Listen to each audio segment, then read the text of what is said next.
Ladies and gentlemen, welcome back to another episode. I'm going to get a conversation with a specialist who's going to teach me how to make my money stick and how to make the relationships that I have stick as well. She is a specialist. She has a group called The Gritty Real Talk About Wealth Building on Facebook. I want you to go check it out. But in the meantime, for now, let's hit this.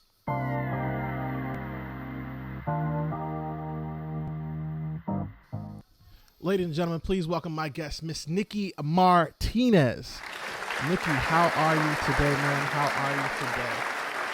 I'm doing very well, thank you. Wonderful. Listen, I'm super excited because you and I are friends. Full disclosure, we are friends. We talk often. So Nikki and I talk, and we have these conversations, and I want to include you guys in these conversations because one thing that she was teaching me was about how making my money stick as well as making relationships sticky as well. So I want to include you guys in on that. And Nikki, give them a little bit of background just so they know who you are, what you do, and kind of how you got to this point. Okay, so I am prior military, and I'm currently a military spouse, which I know a lot of your folks are as well. So I have a background in just about everything. I've just been like a super flexible person over the course of my life. So I have a paralegal certification. I've worked in human resources. Okay. I have a master's in environmental management, a master's in cybersecurity. It's been a little bit of everything because you just have to be ready for anything. So the biggest thing that I found is over time, I have a really good skill set of making the most of the money I have and encouraging other people to do stuff that might make them a little bit uncomfortable. So one of the things that people are uncomfortable with is talking about money and taking a deep look at their money and figuring out their emotions behind money and their family's emotions behind money. So that's something that over time I've found that I can have those tough conversations with people and have them repeatedly in a way that can lead to lasting change. Okay, I like it. Let me get a pow pow for my ladies and gentlemen who are in the military. Oh, where's my pow pow? Give me a pow pow. There it is. All right, so shout out to our brothers and sisters in the military. We appreciate you. Thank you again for your services always. So let's hop right into it, Nikki. Where do I start with trying to make my money sticky? I'm getting money. Oh, let me not say that. It's a weird way of saying that. I'm gaining an income, right? Got a job, U.S. military. So let's just take that for example. Somebody who has a job, whatever the job might be, they have money coming in. How do they go about making money sticky? And then we'll build from there. So the first thing is making money sticky sounds funny, but I love it. So in the least dirty way, it starts with budgeting. And I know budgeting is such a dirty word for everybody. And it makes you think of like, oh God, just someone telling me I can't spend my money. Right. But if you don't have control of what you've already got in your hands, you can't go anywhere. So that's where you start. You'll always make the best returns off of money you've already got. It's already in your hands. You've already paid taxes on it. That's your money. Make the most of it. So the biggest thing is people need to figure out their why. Why do I want money? And it can't just be, oh, I want to be rich, because everybody wants to be rich. But do you want to be rich more than you want the convenience of a coffee? Do you want to be rich more than you want a trip? Do you want to be rich more than you want to have a difficult conversation with your spouse? So figuring out your why and syncing that up with whoever is the significant other in your life. If you're single, that's great. Just figure out your own why. If you're in a relationship, your whys have to match, because if they don't, they're going to just. Go ahead. Okay. Yeah, go ahead. I'm sorry. Yeah. If your whys don't sync up, you're going to fight. One person's going to feel that the other person is telling them they can't. And so it has to be everybody wants to do a thing together. And so once you really figure out what that why is for you, why do you want to pay attention to money? Why do you want to increase your net worth or gain financial freedom or leave something for your children? There has to be a bigger reason other than I want to have money, because so let me ask you that won't get you. Let me ask you this. Go ahead. If that's the case, so should the why be different? Like if I'm creating this let's say I'm building this company, whatever the company is. Should my why for building the company be different from my why of saving money, or are those the same whys? They have to at least align. Okay. So my why is kind of threefold. Okay. I have a child and I want to provide the best life and future for him. Right. I have a spouse who's in the military, and as everybody who's ever been in the military or knows somebody in the military doesn't care about you, the individual. They Right. care about the organization, which means at any point they can tell you, thanks for playing, please leave. Mm-hmm. They can say, you don't have what we're looking for, and you know, here's this other job. Then it doesn't really matter if that job makes you happy or not. Right. And it takes up 20 years of your life if you give it 20 years of your life, and then what? So a big Mm-hmm. why for me is looking at my spouse and saying, the day you want to walk away, you walk away. I don't care about the retirement, I don't care about the health care, I don't care about any of it. If you want to walk away, you walk away. I got this. And then if he does stick out the 20 years, Mm-hmm. what do you want to do now? Do you want to go back to school? Maybe he's an engineer by trade. So Right. being out of the engineering field for 20 years, he's going to be behind, you know. So Of course. he's going to have to either go back to school or go back and work as an intern or whatever. And being able to look at him and be like, you're good. Go do what you want to do. And then my other why is freedom. Is I had enough money to walk away from the military myself. I had enough money to say, this is it. This is where my body says stop. This is Right. where my time says stop. So my whys are strong, and they're well synced with my spouse. So everything we do from here forward is all about, does it protect our assets? Does it build our assets?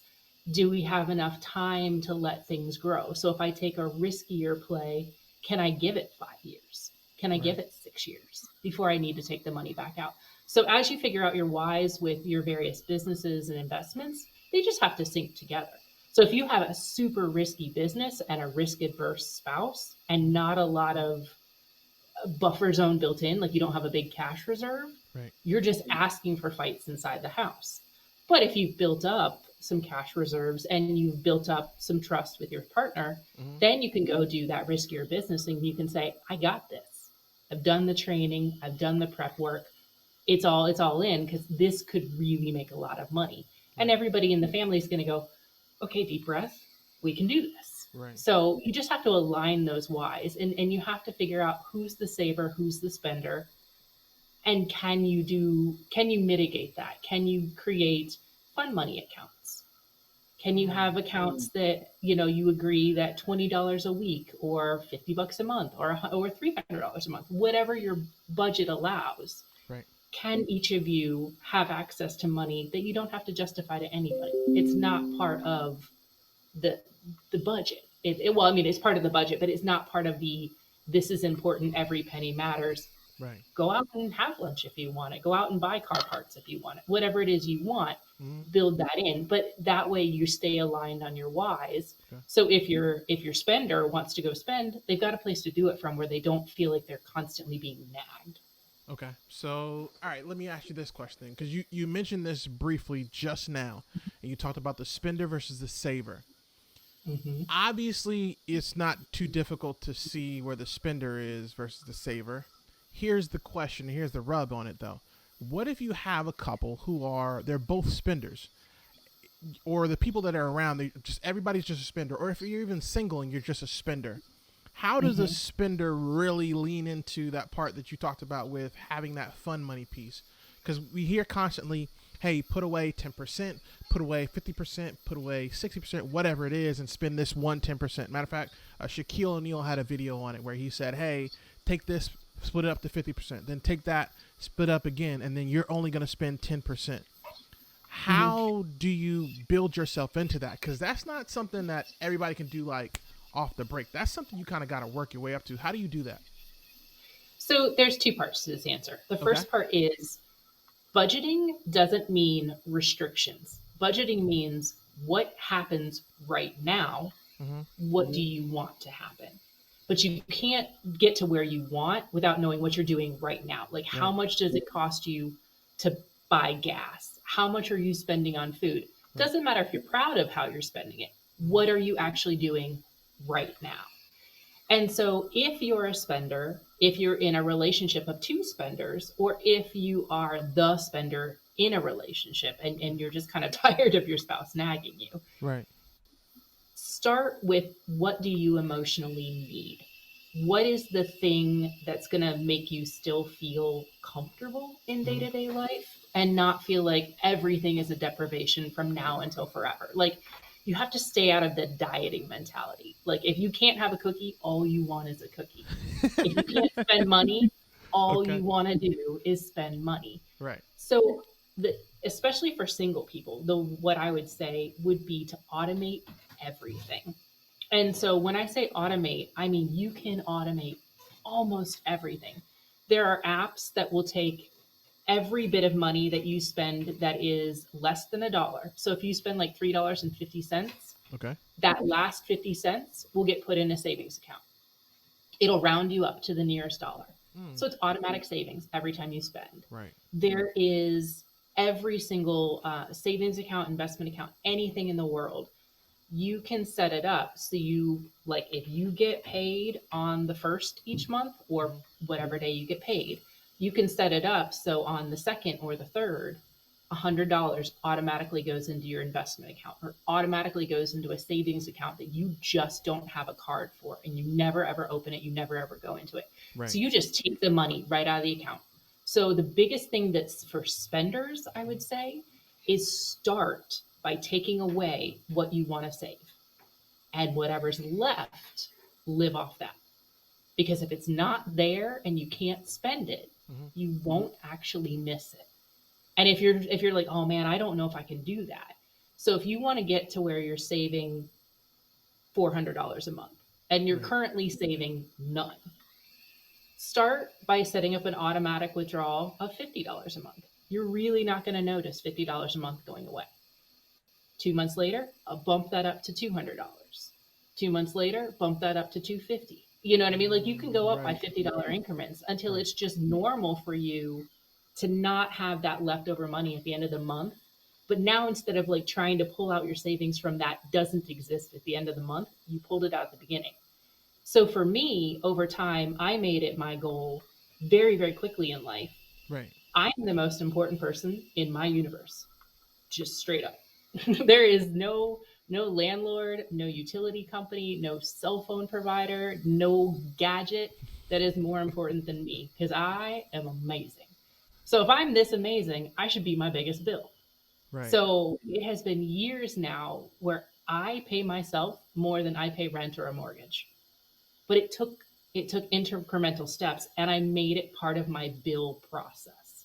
So that comes out right at the beginning of the month. Mm. And So. then the other thing people can do is as they pay off debts, Uh huh. if it's money that's already out of your hands, it never comes back to your hands.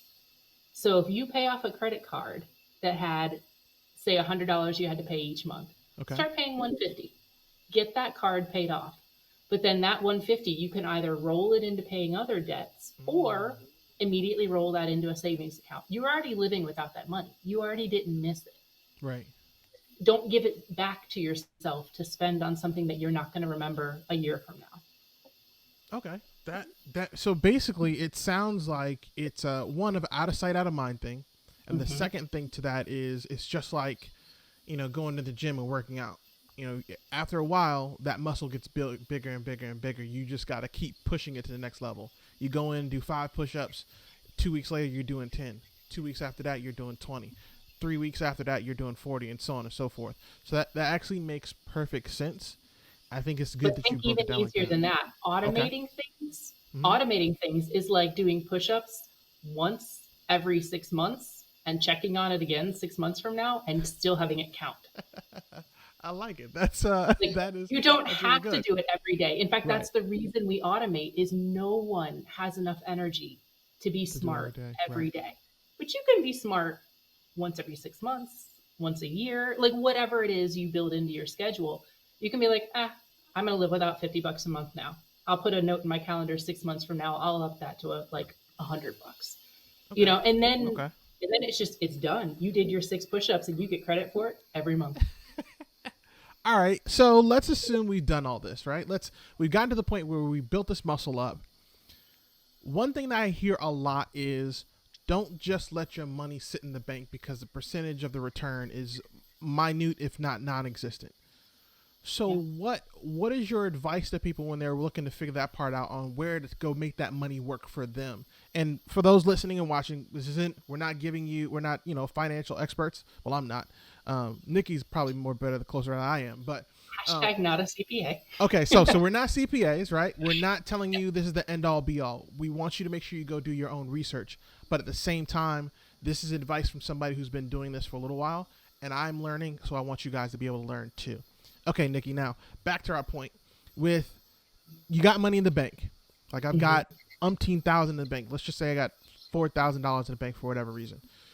How do I make that money work for me? Is it all just stocks? Is it, IRAs? What am I looking at? What's the in your opinion the smartest route to take? So there is no smartest route. And that Okay. I think is the thing that people really struggle with is finance is very individual because it's very much what is your risk tolerance? What's your buffer zone? What's your Right. cushion? And so the thing that people forget is there is what works mathematically, and then Mm-hmm. there's what works emotionally. And the emotional one is more important. So Why mathematically, why is the emotional one? And I apologize for interrupting, but I no, want it's to know fine. this. And this I think is key because if you can understand why the emotion is the more important piece, then it makes it easier to understand why you should be focused on it as opposed to the money, the number. Because when you put that mess in the calculator, you're gonna be like, I just Mhm. listen. I'm gonna just no more Starbucks ever. And but like you said earlier, like it's not really realistic. So could you explain why the emotional part is more important in that? So the emotion is everything with money. It Okay. is when people say like money is the root of relationship problems, it's not. It's the root of emotional problems that turn into Turn into relationship relationship problems, problems. right? And so, for example, Mm-hmm. mathematically, it makes sense to carry a mortgage to get the tax breaks on the interest payments, to Right. use that money in higher, like, so if you've got a mortgage that's 4.25% and you can put money in a stock market that's making 8 to 10% right now, Right. mathematically, that's what you do with your money is you roll that money somewhere else. However, if you are conservative on your risk tolerance or you're married to someone who's conservative on their risk tolerance, Mm-hmm. it could make sense to pay off a mortgage faster and have no bills. So maybe Mm. you spend a couple years really going hard on paying off your debt. You pay off the credit cards, you pay off the student loans, you pay off the car, you pay off the mortgage, you pay everything off. Right. That's what worked for my family because I am married to someone who is very risk averse. And so once I had all those things paid off, Mm-hmm. I could look at him and be like, "Can I go now? Like, can I do it?" And he's like, "Yes, we will never be homeless. Go Right. for it." Right. And so emotionally, I did what I had to protect the way he feels. And that gave him the freedom to emotionally look at me and go, "All right, go do your real estate stuff that I Right. don't understand. Go Right. do option investing that I don't understand. Just please tell me that I'm not going to wake up one day and be broke." And so, but within our relationship, Mm-hmm. he's the one who handles the day-to-day budget. So, like for example, I wouldn't ask him, I wouldn't go spend $300 without telling him, Right. but I'll go adjust 80 to 90 to $100,000 worth of our investments, Mm-hmm. and it doesn't even occur to me to tell him because Mm. we've built up that Right. emotional trust over Right. time. Right. And so when I say like start with emotions and then pick your investments, if you or someone in your family who is important to you, Mm-hmm. if they are going to freak out by having a $1,700 mortgage payment Right. at the same time that a stock market is crashing, Okay. that's going to matter because now you're the person explaining to them why you took out a refi loan on your home to put money into the stock market and the stock market just crashed. Why you took out a refi on your home to go into a short term rental, Mm-hmm. to go into six other things, and COVID hit and nobody's traveling last year. You know what I mean? Like you've got to have that emotional base to Right. say, we're going to be okay. We've got 10,000 in savings for that house. So if the roof goes out on that house, we've got 10,000 in savings. So is that 10,000 in savings the best optimal use of that money? No. But it's a reserve that is there so that you can go do the things that are best and optimal for you. Right. The Right. other thing that I think people get really siphoned off on is within the communities out there.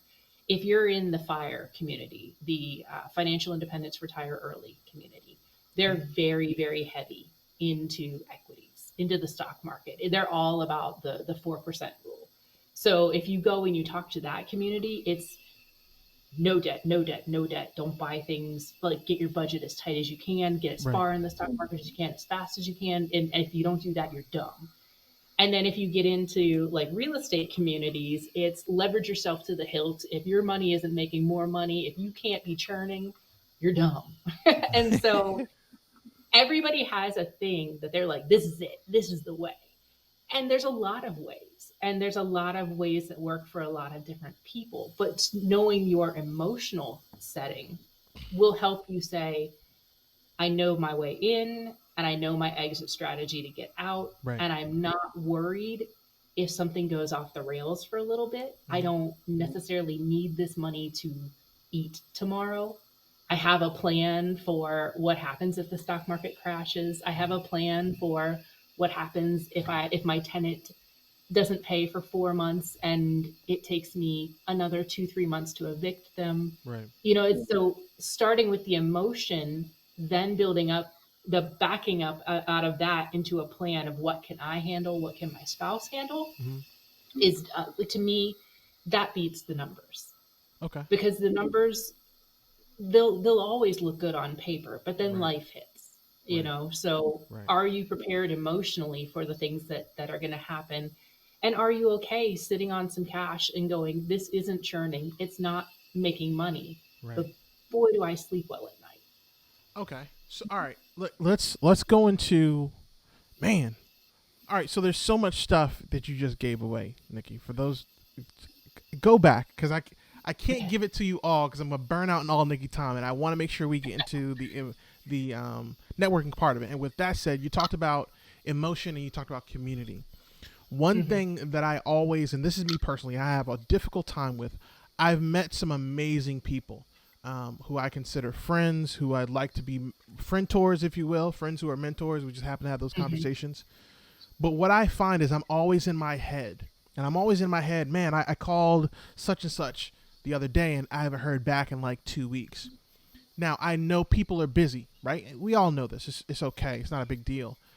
But as somebody who's working to find these relationships, who's building these relationships, you get that phone number from somebody who you want to be a mentor. Let's say it's Oprah Winfrey, Tyler Perry, Brandon Turner, Nikki Martinez, whoever it might be. You get that number and you're like, okay, I want to connect. But you get on the phone and you feel like you're missing, like something's not hitting. How do we manage that kind of moment? How do you improve the ability to actually connect with someone via phone and you feel like there may not be a connection at that point? That's a great question. So, full disclosure, Mm. I just over the past, I would say like 16 months, figured out networking. So, before this past year and a half, if you had said networking, I would have rolled my eyes and thought of a luncheon where I was being told to like go have mandatory fun and meet Right. new people and pretend to care about them and just, ugh, that is, I would rather like be stabbed in the eye with a pencil. Like that Man, is my version of like mandatory the fun. worst. Mandatory Oh, fun, Nikki, mandatory is the military's way of saying we want you to love you. fun. Now Hmm. go out there and go have fun. You could be the worst the worst event ever, and you're just like, I don't want to go. Hey, listen, you're required to be there. I need you there tomorrow at You're gonna have the right. best time at Yeah, this Christmas you party. gotta be there early. Oh We need my you to be there at god. 6. Man, the event don't start till 9. I don't care. I need you there at 6. All right, gotcha. Yeah. Okay, sorry. I So and interrupt. Go ahead. everybody, so the military has that, but everybody has that. And Really, so that's if true. you're a real estate agent, there is the monthly uh, real estate meetup, like that for your Mm, for your area. And Right. if you are within the realtor network, you're kind of expected to be there. So for me with cybersecurity, Mm. there's the ISSA is has a monthly meetup and it's go and be perky and make Have friends fun. and like Yeah. Shake it's hands. the worst. So to me, that's what networking was. And I'm an introvert, which means I'm obviously not shy. Right. But every time I give someone else my time, attention, and emotion, that takes away from my reserves. And that's time, attention, and emotion that I can't give to myself and my family now because I need like to recover from that. Right. Like I talk to a human. That takes time. like Mm-hmm. so Mm-hmm. so it's not something that comes easily. Um the biggest thing with networking is what it really is relationship building. So Okay. relationship build in the ways that make sense to you. So for me, a phone call is stressful, especially if that person is new to me. What is not stressful is liking something on Facebook and then making a comment and then doing that until they start to comment back or until I start to like know their kids' names or something they're interested in, or I figure out what my connection is. And so, kind of the way I approached networking Mm-hmm. was I networked like a shotgun. It was everybody got a little bit of my attention Okay. for a few months. And then within that, I figured out who did I want to be a sniper for? Like, who was cool, or I wanted to be them, or I wanted to know them, or I wanted to be important to them. Now I'm not paying attention to like the 97 other people. I'm not hitting like on everything. I'm going through and I'm making comments for this person. I'm Okay. figuring out what they think is funny, what they think is critical, like what's important to them. And I'm really getting to know them and letting them get to know me over time. And that over time is the part that people really miss is they want it to be instant. They want to Mm. be, I had a phone call with you and you are amazing. And occasionally you do get that person. Occasionally you get that person and you're like, did we just become besties? Right. Oh my God, we just became besties. And that's wonderful. But most people, they need to see you for a while and you need to see them for a while. Right. And then when you get on the phone, now you're just cementing the relationship you've already started to build. Now you're not asking them, what do you do? What do you think is important? You're asking them, I saw you did this, this, and this. Please tell me about that. Right. How can I help with this, that, or the other? And so, mentorship is something I see people talk about a lot. How do I get a mentor? Mm-hmm. Because when people are starting out, they don't have knowledge, True. they don't have money, or maybe they have money, but they don't have enough money for what they're looking to do. Right. And they want a mentor. But what they're really saying is they want someone to hand it to them and tell them it's okay to take this action. Mm. And nobody's going to do that. Nobody's going to tell you the path if you're not paying them. And Right. you can get mentors, they're called coaches, and you pay them. And so that's a pathway. But if you want a mentor, what you're really saying is, I want someone who cares about me and cares about my success. And that takes time to build. But the good news is, it's actually not hard to build. You just have to give them your attention, give them your time, give them your care, Mm-hmm. and then be useful to them without asking for anything in return. If you are a part of their success, whether that is you make them feel good about themselves, you're an ear for them to just speak to, or if they're busy and you're trying to learn the skill sets they have, Right. I have never seen anyone reach out to somebody and say, what job do you hate doing? Can I do that for you? Mm. No one has ever said no to that. Mm. Hold on. But Hold that's your on, Nikki. Hold on. Stop. Let me get a pow pow for Nikki on that. My God, that is holy crap. yeah. What's funny is you hear And it that all the works in time. real life too. In like, Right. so that's how I got every job I wanted in the military. Is I looked at whoever was the boss in that section, and I said, "What job do you hate doing? Can I do it?" And I instantly become their favorite person. But the key is you have to do that job, and normally they suck. Right. Right. They always suck. So you have to be willing to spend a couple weeks or a couple months doing the thankless job. Right. And once you've done that, and once you've become a reliable person in their life that they can depend on, Mm-hmm. now, now they're willing to look at you and say, all right, come here, little bird, fly with me. Really? And they're invested in your success because you were invested in their success first. But if you just ask for a mentor, Mm, it's not gonna everybody work. who's good at something has like 20 billion people who just want them to do it for them. That's That's that's not. a yeah, that's a really good way of looking at it. We always hear, and it's a really simple and clean way to provide value to whoever you're reaching out to. And what's interesting is when you said it, the first thing in my mind, it clicked. And I think about all the jobs that I've done where I had somebody who was a mentor, and I remember all the things that I did when I was with them or working with them, and it was all trash jobs. Like I hated the whole cold calling. I hated don't get me wrong, I don't hate research, but so much. But like I researched thousands of doors, thousands of names for my mentor who was in Kentucky. Then my mentor out here in Baltimore went in. I was hammering tiles, getting tiles out of the way to do a flip. It's just amazing how many things that I was doing. Now I realize that I'm doing that I didn't want to do to gain that relationship, and those relationship has remained true up to this day. Um, Mhm. Man, that's a hell of a high point. So really, the gist of it is stop worrying, and this is just for anybody who's listening. Stop worrying if they're not answering the phone. Don't worry, just Don't continue worry. to reach out and be Yeah. patient. It's okay, like because you still have that relationship. You think about it. 2 years from now, if you're still making the phone call, they can legit say, "Oh, I've known him for 2 years. 2 years he's been calling me," and nobody's gonna want to admit that, so he's gonna call you back. So if you look on like Bigger Pockets podcast, Yeah. as Bigger Pockets Money and the regular Bigger Pockets, some of the guests were just people who like relentlessly commented in the page, the Facebook page. I love it. They were so just like, you all are gonna know me. Right. And so like the hosts were like, man, I feel like I know you. Get on this podcast. Um, but the Wow. biggest thing is I think people also they don't vet their mentors very well. They look at mentors from a very one dimensional point of view. And so there's people that like my first glance at them is like, oh man, you are so cool. Like Right. you have exactly the skill set I want and you've got your life together and you're doing this, this, and this. Right. And but then I vet them a little more and I'm like, oh, we don't share values. We don't share passions. Like Right. the way you approach a situation or a person doesn't mesh. It's not wrong.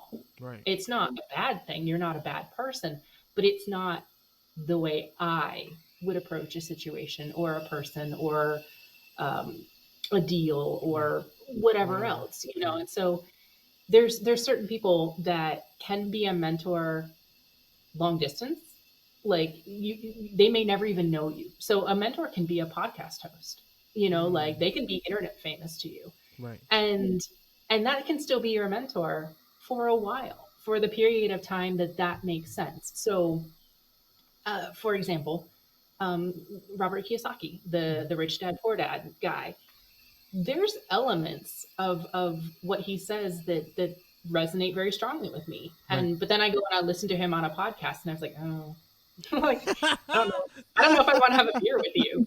You know what I mean? And there's Right. nothing wrong with him. He Right. just the way he approaches the world, the way he views the world isn't 100% aligned with me.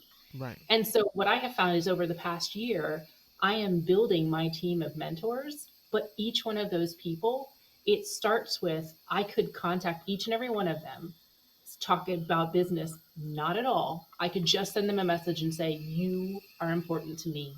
And I hope I'm important to you. And if I'm not, how can I be more important to you? How can I support you better?